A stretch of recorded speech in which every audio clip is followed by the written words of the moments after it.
All right, so it's New Year, so we have some new plans for our apartment fish room. I want to show you guys all the different tanks that I have, my upcoming plans for this rack and the tank out there, as well as all the other activities that have been going on behind the scenes you may not have necessarily seen or caught in all the other videos. So let's get into it. Here is a shot of my entire fish rack. We have the two top 5-gallon tanks, the 4 or 5-gallon tanks in the middle, and then my 40-gallon breeder at the bottom. So let's start off at these top tanks up here.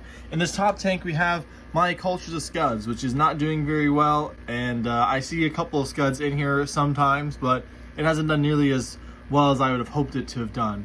So I might try either restarting my scud cultures, or I might turn this into a shell-dwelling African cichlid tank with either a pair of Similis or Punctatus or Multifasciatus, one of the two, which I think this would be a very great tank size for them for just a singular pair, and I can stay on top of the breeding pretty easily and just remove the fry and be able to take them out and put them into other tanks, since I do have a decent amount of tanks now that I can be able to do something like that.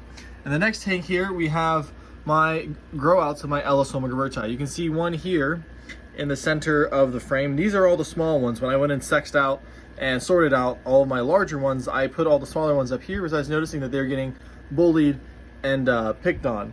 So these are all of the smallest ones that I have, and they're just growing out with the hopes of being able to breed them in the near future.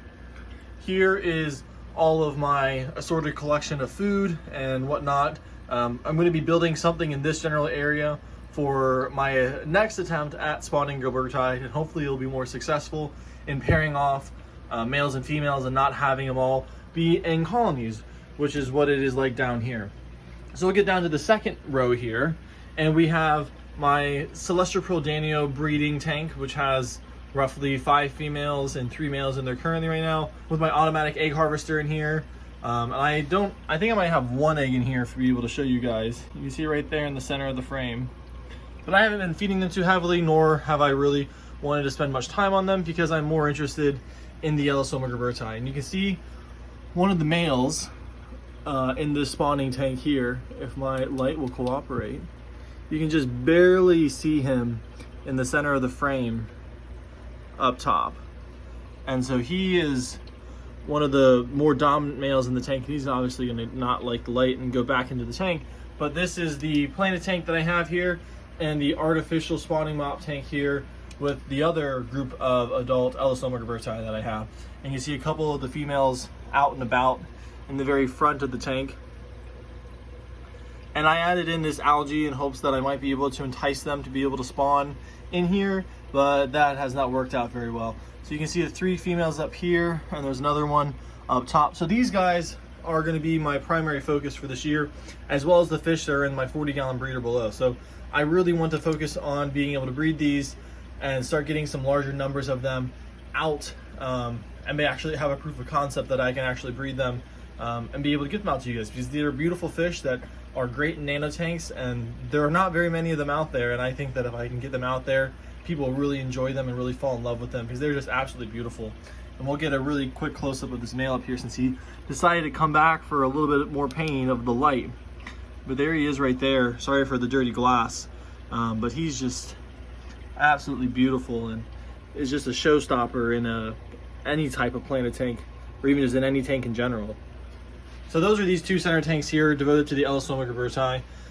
The last tank here is my grow out tank for my Celestia Prodanio fry. You might be able to see them all the way in the back scurrying about, and these are just sort of the holdovers that I have. I still have probably about 60 or so in here, and these are just the ones that I'm growing out to larger size, either to put into my new tank or to be able to have on hand to sell to people locally as they want some.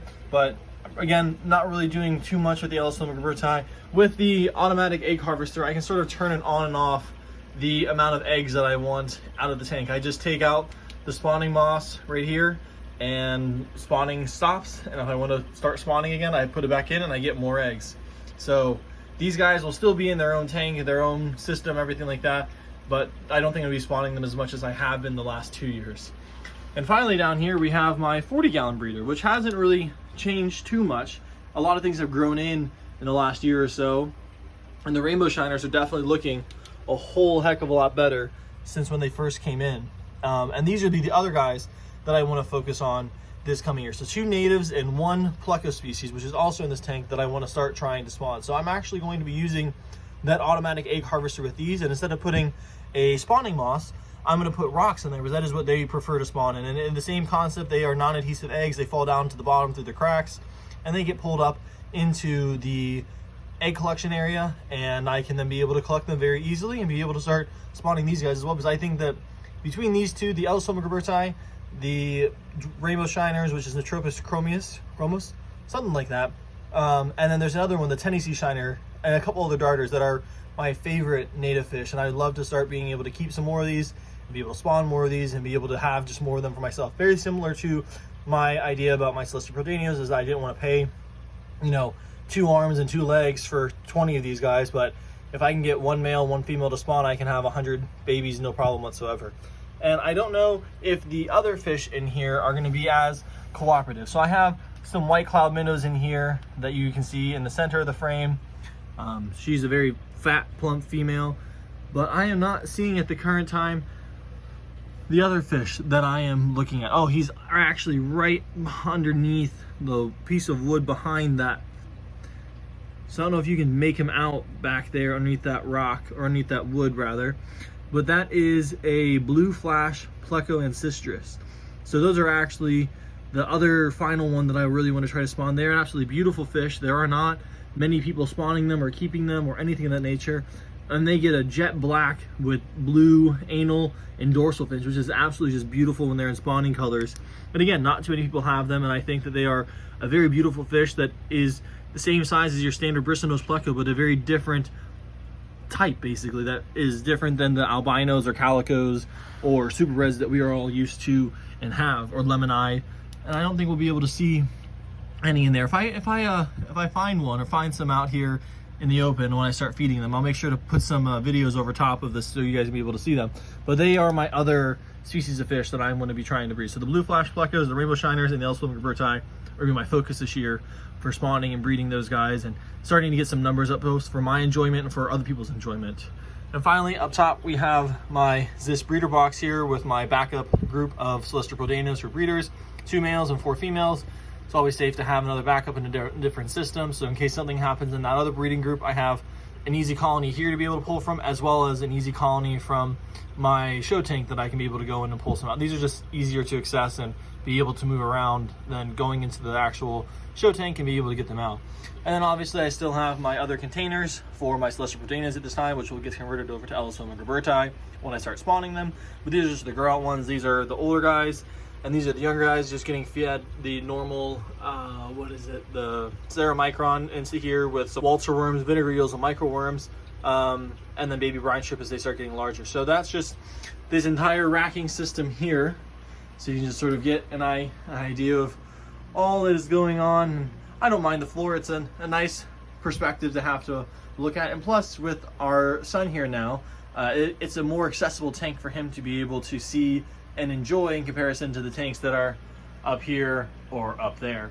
So let's go out to the main show tank. Oh, the last thing that I want to mention before we leave here. I don't remember how many of you guys remember how I set up this aquarium, but I put 2 under gravel filter plates on the right hand side of this tank. So like one of them is like in this vicinity and goes to like here, and then the other one goes from like here to the wall or to the side. And you can see in the back there 1 lift tube, and then there's another lift tube that you can barely make out. And you guys can't be able to make that out. And you can see the bubbles just barely in the center right there. But this tank has had under gravel filter plates, and it has created a plenum very similar to what Dr. Novak talks about on his channel. And I've seen some very, very good results in this tank for plant growth, nitrate reduction, algae reduction, and just running them with nothing in them, or just a slight flow of air going through there, which we can sort of see at the very top of the tank back here. You can sort of see the bubbles rising up through right there. So that's the plan, is that I want to try to experiment with a tank that is very similar to this, but is more substrate, slower flow, and a larger plenum. And I want to see how that works. I think what he's talking about it seems to be very true. I want to try it for myself to be able to see the results firsthand, and be able to see how well that system actually works. Because I think it's going to work very well, but I just want to do a proof of concept. So I'm actually going to be building my own DIY undergravel filter, because I have the stuff here and it's a lot cheaper to use stuff that you have than go out and buy new stuff. So that's what I'm going to end up doing in the near future. So you can expect to see some videos about a new tank setting up for an undergravel filter, and as well as some changes to the show tank out there. So let's go take a look at the show tank. So as I said, I've been doing an experiment with undergravel filters. In that other 40-gallon breeder you're looking at, my undergravel filter plates had very, very low flow or no flow. And as in this one out here, you can see in the upper right or upper left-hand corner, a decent amount of air coming out through that uplift tube up there. And this tank, the tank that has been babied and whatnot, well, not really babied at this point since we had a baby, but beforehand it was babied a lot, and I still had a lot of algae. You can just still see that I still have a lot of algae in this tank. Even after just doing a water change and cleaning things up a bit for some company that's coming over here shortly, I still have a lot of algae in this tank. And that's one thing that I would love to be able to find is a system that is very much hands-off and takes care of yourself. And I think that this undergravel filter system with the plate and the plenum and the slow flow of water through it makes a lot of sense to me, and I really want to try it out. And if worst comes to worst, I can just plug over the undergravel filter plates, plop on, hang on back filters or canister filters, and away we go. So actually this tank is going to be going away, because I have got a 65-gallon tank that is the same footprint as a 40 breeder, is just taller. So it's 3 feet by 18 inches by like 24 inches instead of 3 feet by 18 inches by 18 inches like the 40-gallon breeder. So I'm going to be putting in a new tank out here and moving most of these fish that you see in here out of this tank into the old 40-gallon breeder that's in the second bedroom, and moving out the rainbow shiners out here, because I really like to be able to see them more often, and be able just to watch them grow and spawn out here. I'm still going to keep the Lesser Proldanios out here, as well as the Gilberti. There was one that was swimming around in this area because it's going to be still playing a tank. But yeah, that is the plans for this tank. I really want to see how Dr. Novak's system works and how well it actually works following his guidelines, because it seems as though it has been very successful with other people, and I would really like to try that and to validate the results that he is seeing. And hopefully I can follow it to a T, and there aren't a lot of complaints from him and, oh, you did this wrong, you did that wrong. Hopefully it's to the letter, and we'll have to see how it turns out. I'm excited to see how well it turns out. If it's a complete flop, it's a complete flop, and I just redo the tank again. And if it's a complete success, that's great, because then I want to start transitioning my other tanks over to that, to be able to have that same advantage as this tank here, the 65 will have. And there is, speaking of the devil, or rather the Gilberti, there's one male right there, the subdominant male, because he's still washed out right now. So I'd be very interested to hear what you guys think about all this, all the plans that are happening this year, the direction of where we're going. I also have some other really cool things in the works that aren't necessarily dealing with fish tanks, but are dealing with fish like the Gilberti here. And I will just show you guys one little sneak peek of what that is going to be. That's all you're going to get. And I'll give you guys a hint as for what this could be based on the video that I'm leaving right here in the center of the screen for you guys. So go over and check out how I collected my Ellis Gilberti, and I'll see you guys over in that video. Have a blessed day. See ya.